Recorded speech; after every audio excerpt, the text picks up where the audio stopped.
1절부터 5절까지만 제가 봉독하여 올려드리겠습니다.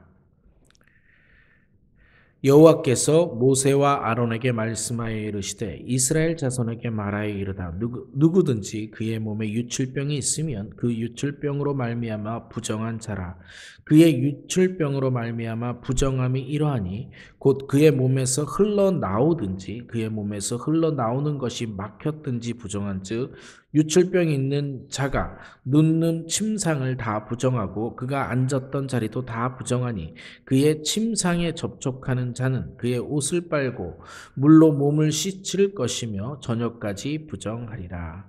아멘. 레위기 15장의 말씀은 한 가지 내용으로 되어 있습니다. 유출에 관한 내용. 그런데 크게 따져보면 또 네 가지로 되어 있습니다. 남자가 비정상적으로 몸에서 무엇인가 나올 때 또 두 번째 이야기는 남자가 정상적으로 무엇인가 몸에 나올 때입니다. 세 번째는 여자가 무엇인가 몸에서 정상적으로 나올 때요. 네 번째는 여자가 무엇인가 몸에서 비정상적으로 나올 때입니다. 그러니까 정상적으로 몸에서 나오는 것과 비정상적으로 나누는 것, 그 다음에 여자와 남자로 구분하여 하나님께서 율법을 설명하여 주고 계십니다. 우리는 13장부터 지금 나병 환자, 그 다음에 14장에서는 제사장에게 몸을 보이는 것, 그리고 곰팡이가 온 집안에 퍼져나갔을 때 이렇게 어떻게 해야 되는지 사실 지금 13장, 14장, 15장에서는 전염되는 무엇인가에 대해서 이야기를 하고 있습니다. 다시요, 레위기를 조금만 다시 정리하면 레위기는 우리가 이 땅에서 거룩하게 살아가도록 하나님께서 지침서를 내려주고 계신 겁니다. 어떻게 성막을 짓고 어떻게 예배를 드리고 어떻게 제사장에게 나의 거룩함을 나타내고 어떻게 내가 이 땅에서 건강한 모습으로 살아가느냐, 경건한 모습으로 살아가느냐에 관한 이야기입니다. 그러니까 레위기는 우리 생활에서 삶의 지침서입니다. 제가 이렇게 다시 한번 정리하는 이유가 한번 잘 정리해 보세요. 생각의 흐름을 레위기는 이 땅에서 우리가 건강하게 경건한 모습으로 살아가는 것들에 대한 이야기예요. 그런데 첫 번째가 성막, 예배에 관한 거죠. 두 번째가 개인의 경건 생활에 관한 겁니다. 근데 개인의 경건 생활에 관해서 13, 14, 15장이 전염에 대한 것들을 이야기하고 있습니다. 그러니까 전염되어지는 것들, 곰팡이 이야기도 갑자기 나오는 것이 퍼져나가는 것들, 무엇인가 잘못된 것이 퍼져나가는 것을 우리가 조심해야 된다라는 의미에서 하나님께서 지금 매뉴얼을 주고 계시는 겁니다. 오늘 우리의 말씀은요, 다시 15장으로 가서 오늘 우리는 한번 변하는 것과 변하지 않는 것이 무엇인지 고민해 보려고 합니다. 왜 변하고 왜 변하지 않는 것을 고민하려고 하냐면 간단하게 물어볼게요. 우리는 지금 정결법을 지키나요? 안 지킵니다. 우리는 정결법을 지키지 않습니다. 더 이상 정결법은 지키지 않는데 오늘 레위기 15장은 뭐하러 읽을까요? 왜냐하면 레위기 15장 속에서 하나님이 우리에게 부탁하시는, 어쩌면 명령하시는 것은 여전히 변함이 없습니다. 정결법을 지키지 않는 것은 변하는 것들이지만 하나님께서 우리에게 거룩한 삶을 살으라고 명령하시는 것은 여전히 변하지 않고 있기 때문에 오늘 우리는 무엇이 변했고 무엇이 변하지 않는 것에 대한 것들을 한번 고민해 보려고 하는 것입니다. 자, 오늘 이야기는 유출병, 남자의 유출과 여자의 유출에 대해서 이야기하는데 여러분 유출병 하면 딱 생각나는 게 뭡니까? 저도 이번에 조금 회개했습니다. 그동안 성경을 사실 성경 일독을 여러 번 했으니까 하면서도 유출병을 잘못 알았던 것 같습니다. 여러분 유출병, 다시 유출병이 무엇입니까? 한번 머릿속에 생각해 보십시오. 그냥 단순히 유출병은 무엇인가 피를 흘리는 것, 생명과 관계되는 것이라고 생각을 했습니다. 근데 이번에 꼼꼼하게 조사를 하고 또 하나 읽다가 의심이 하나 생겼습니다. 왜냐면요, 읽다가 무슨 의심이 생겼냐면 유출, 몸에서 나오는 것인데 그런데 읽다 보니까 점점 성에 관한 이야기입니다. 그리고 여자의 생리, 불경기라는 용어를 씁니다. 성경에서 불경기라는 용어를 써가지고 오늘 성경책에도 그렇게 말씀이 되어져 있습니다. 아, 이거 뭔가 성병에 관한 이야기가 아닐까 하고 인터넷 자료지만 의학 블로거들을 좀 찾아봤어요. 남자의 몸에서 흘러나오는 것 중에 병적으로 가장 대표적인 게 뭐가 있나를 찾아봤습니다. 이렇게 찾아보고요. 챗 GPT한테도 물어봤어요. 남자의 몸에서 병적으로 흘러나오는 것을 가장 대표적인 게 뭐가 있나 그랬더니 성병입니다. 그러니까 지금 어떤 면에선 성병 이야기를 하고 있는 겁니다. 제가 왜 성병 이야기를 하고 있다는 것을 이따가 성경책을 차분히 보면서 다시 한번 말씀드리겠습니다. 그리고 나서 생각해 보니까 나병에 대해서 13장, 14장에서 나병에 대해서 이야기를 하는데 왜 제사장에게 몸을 보이라고 명령하셨을까? 이렇게 생각합니다. 여러분, 제사장의 몸을 보이는 게 쉬운 거 아닙니다. 여기만 보이면 괜찮지만 성병의 문제라면 사실상 하체를 드러내고 확인받아야 됩니다. 그런데 이게 여자면 더욱더 수치스러운 겁니다. 왜 의사가 있는데 제사장한테 몸을 보이라고 했나? 제사장한테 몸을 보이라고 한 건 병은 두 가지입니다. 나병과 그 다음에 이 지금 성병에 관한, 유출병에 관한 거예요. 의사가 있음에도 불구하고 제사장한테 몸을 보이라고 하는 건 뭔가 죄악과 크게 관련이 있구나 이렇게 생각하는 겁니다. 여러분, 의사는 고대 이집트부터 있었습니다. 그러니까 지금 의사가 없는 게 아니에요. 제사장이 의사의 역할을 한 게 아닙니다. 의사라는 직업이 어떤 이름이든 피지션이라고 하는 이름으로 따로 있었습니다. 그러니까 굳이 나병과 유출병을 제사장한테 보여라. 이건 죄와 관련되어 있기 때문에 그런 겁니다. 그래서 나병에 대해서도 다시 한번 찾아봤어요. 근데 나병에 대해서도 이번에 재밌는 걸 알았습니다. 나병은 전염병 중에서 가장 전염이 낮습니다. 다시요. 나병은 전염병 중에서 웬만해선 신체 접촉에 의해서 이루어지지 않는다고 이렇게 쓰여져 있습니다. 특히나 지금 이 명령을 주시는 게 광야입니다. 광야라고 하는 건 사막만큼 건조하지 않지만 매우 건조한 지역이에요. 건조한 지역에서의 전염병은 그렇게 쉽게 전염되지 않습니다. 그러고 나서 생각해 보니까 나병도요, 지속적인 피부 접촉에 의해서 이루어지는 겁니다. 뭔가 이 지속적이라는 단어, 장기간 동안의 피부 접촉, 이렇게 생각해 보니까 오늘의 말씀의 해설을 보면 하나로 제가 생각을 바꾼 게 이겁니다. 나병과 지금 유출병을 하나님께서는 무엇인가 난잡한 성관계와 연관시키고 계시는구나라는 생각이 들었습니다. 오늘 이제 성경 말씀을 볼 건데요. 반드시 유출병이 성병만을 이야기하지 않습니다. 아까처럼 피가 흘리는 것이라든가 몸에서 흘러나오는 것들 모두를 이야기하지만 지금 훨씬 더 성병에 집중되어져 있다는 것을 한번 보겠습니다. 3절에 보면요. 그의 유출병으로 말미암아 부정함이 이러하니 곧 그의 몸에서 흘러나오든지 그의 몸에서 흘러나오는 것이 막혔든지 부정함이라. 자, 흘러나오는 유출병이라고 하니까 흘러나오는 것만 생각했는데 흘러나오든 것이 막혔든지 가장 대표적인 거 생각나는 거 있습니까? 고름입니다. 고름이에요. 그러니까 고름은 원래 생기지 말아야 되는 물이 생겨서 터트리면 흘러나올 수도 있고 안 터트리면 고름이 걸려 있는 겁니다. 그리고 고름이 가장 많은 것들 성병입니다. 남자 중에서 고름이 가장 많이 질질 흘러나오는 것이 성병인데 가장 대표적인 것이 임질이라고 합니다.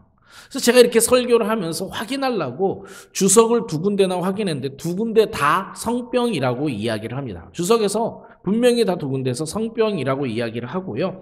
그 다음에 구약에요. 70인령이라고 하는 게 있습니다. 구약은 히브리어로 써져 있는데 헬라어로 번역한 아주 정통적인 성경책입니다.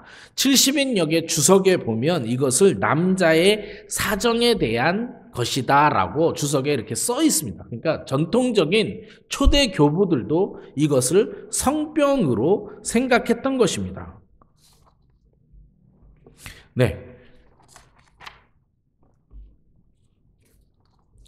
그리고 오늘 말씀 중에 그 구절을 봅니다. 오늘 말씀 중에 구절을 보면 유출병이 있는 자가 탔던 안장은 다 부정하다 이렇게 되어 있는데요. 여러분 안장이라고 하는 것은 남자의 하체가 닿는 부분입니다. 그래서 특별히 안장까지 이렇게 이야기한 걸로 봐서 남자의 성병과 관련이 있다라는 것이 훨씬 더 점점 이렇게 제가 읽어보면서 정확해지고 있다라는 것을 생각해 봅니다. 13절입니다. 유출병이 있는 자는 그의 유출이 깨끗해지거든 그가 정결하게 되기를 위하여 이레를 센 후에 옷을 빨고 흐르는 물에 그의 몸을 씻을 것이라. 그러면 그가 정하리라. 여덟째 날에는 산비둘기 2마리나 집비둘기 새끼 2마리를 자기를 위하여 가져다가 회막문 여호와 앞에서 가서 제사장에게 줄 것이요 제사장은 그 한 마리는 속죄제로 다른 한 마리는 번제로 드려 그의 유출병으로 말미암아 여호와 앞에서 속죄할지니라. 자, 15절까지는 남자의 유출병에 관해서 이야기합니다. 그러니까 유출병, 무엇인가 잘못된 성병으로 해석을 한다면 성병에 걸린 사람들은 이렇게 조심하고 이렇게 제사해서 정결해지도록 하나님 앞에 속죄제와 번제를 드려라 이렇게 되어 있습니다. 그런데요 16절부터는 조금 달라집니다. 뉘앙스가 달라져요. 16절은 설정한 자는 전신을 물로 씻을 것이며 저녁부터 부정하리라. 자, 여러분 설정 재단에서 조금 쓰기 힘들지만 남자의 어떤 자위 행위를 사정을 이야기하는 겁니다. 설정한 자는 전신을 물로 씻을 것이며 저녁까지 부정하리라. 정수가 묻은 옷과 가죽은 물에 빨 것이며 저녁까지 부정하리라. 남녀가 동침하여 설정하였거든 둘 다 몸을 물로 씻을 것이며 저녁까지 부정하리라. 여러분 지금 잘 보면요. 정상적인 성관계를 이야기하는 거예요. 정상적인 성관계, 자위를 좀 포함해서요. 이 경우는요.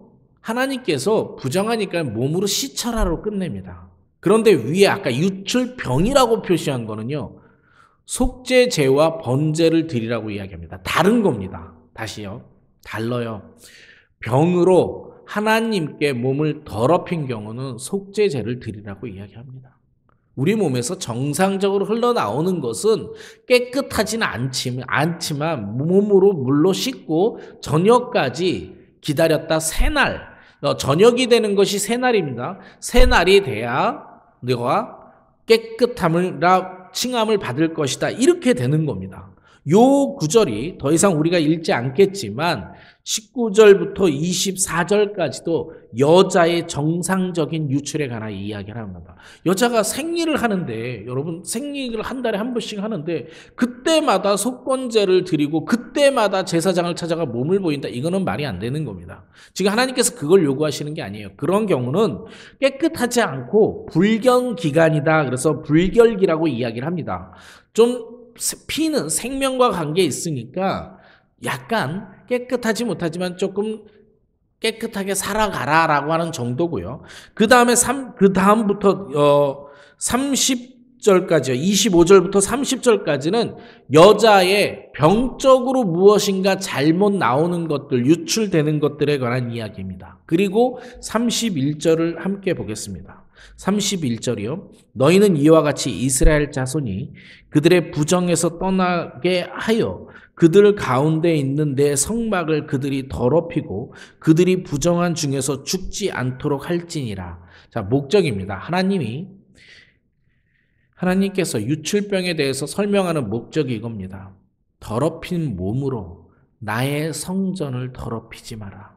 그런 자가 죽을까 내가 두려워하노라. 그러는 거예요. 걱정하는 거예요. 하나님께서 거룩하지 못한 자가 성전에 와서 거룩한 척하는 것에 대해서 하나님은 그것을 가증스럽게 여겨서 죽일지도 모르는 스스로에 대해서 걱정을 하고 사람들한테 이야기를 하는 겁니다. 그러니까 우리가 지금 레위기 15장을 보면 어쩌면 성병에 관한 이야기든 몸에서 피가 나오는 이야기든 그것은 핵심적인 것이 아닐 수 있습니다. 이미 우리는 정결법을 지키지 않기 때문에. 그런데 하나님께서 말하고자 하고 싶은 것은 거룩한 삶입니다. 너가 일상생활에서 거룩하게 세상을 살아라. 그런데 가장 대표적인 게 무엇을 이야기하고 있냐면요. 전염되는 것들. 근데 그렇게 잘 전염되지 않고 성적으로 전염되는 문란한 것들, 정확하게 표현하면 좀 더 문란한 생활에 대해서 이야기하고 있는 겁니다. 정결법 자체는 인간을 보호하기 위한 거예요. 공동체를 보호하기 위한 겁니다. 좀 더 깨끗하게 살아라. 곰팡이에 관해서 이야기하는 것, 집을 좀 더 깨끗하게 살아라. 너의 몸을 좀 더 깨끗하게 유지해라. 문란한 성생활을 하지 말아라. 이것에 대한 메시지입니다. 그것은요, 1차적인 메시지고요. 2차적인 메시지는 하나님께서 이렇게 명령하셨음에도 불구하고 문란한 성생활을 한다든가 아니면 문란한 성생활이 아니라도 거룩하지 않는 삶을 살아간다라는 자체가요. 하나님과 단절을 의미하는 겁니다. 하나님을 무시하고 세상을 살아가는 것을 의미해요. 그러니까 진짜 변하지 않는 것. 우리가 오늘 레위기 15장을 보고 우리가 깨달아야 되는 것은 내가 하나님께서 명령한 것들을 경홀히 여기면서 하나님과의 관계가 단절된 것들이 무엇이 있나를 고민해야 돼요. 하나님과 단절되어 있으면서 나는 예배시에 와서 예배를 드린다? 이게 어불성설이라고 하는 겁니다. 내 삶에서 하나님과 관계를 회복하고 내 삶에서 하나님께서 깨끗하게 살아라, 경건하게 살아라, 거룩하게 살아라 하는 명령을 소홀히 여기지 아니하고 내 삶을 살아가는 것, 그것이 하나님께서 오늘 우리에게 주시는 메시지고 경건법을 통해서 변하지 않아야 될 내용입니다. 말씀을 정리합니다. 레위기는 삶에 있어서 경건하게 어떻게 살아가야 되는 매뉴얼입니다. 예배를 드리는 방법에 대해서 이야기를 하고 내 개인이 어떻게 경건하게 살아가는 것에 대한 이야기입니다. 이것이 몸에서 피가 나오냐, 이것이 몸에서 성병에 걸렸냐에 관한 것처럼 말을 하고 있지만 이런 것들이 주제가 아니라 그 안에 문란하게 생활하고 그 안에 정말 질서 없이 살아가는 것들에 대해서 하나님이 경고하시는 겁니다. 질서 있게 살아라. 하나님을 경외하며 살아라. 이 땅에서 경건한 모습으로 거룩한 삶을 살아라는 메시지입니다. 그것을 무시하고 내가 내 뜻대로 오늘로 살았다면 또 한 번 하나님께 회개하는 그런 아침이 되었으면 좋겠습니다. 오늘 아침 우리가 함께 기도하고 싶은 것은 1차적인 것, 문란한 성에 대해서 이야기를 하고 있습니다. 내가 정말 문란한 성이 있나? 한번 고민해보는 아침이 되었으면 좋겠습니다. 혹시 과거에 내가 문란한 성생활을 했다면 그것도 회개하는 아침이 되었으면 좋겠고요. 지금 내가 그렇게 문란하지 않다고 하더라도 질서 없는 성생활과 어쩌면 꼭 성생활이 아니라도 음란에 의해서 빠져들어가는 모든 것들에 대해서 하나님께 회개하는 아침이 되었으면 좋겠고요. 2차적으로는 내가 이 질서 없이 세상을 살아가거나 내가 하나님의 관계에 있어서의 연약하거나 내가 하나님의 명령을 무시하면서도 이 땅에서 나는 거룩한 척하고 살아가는지 점검하는 아침이 되었으면 좋겠습니다. 말씀을 위해서 기도하겠습니다.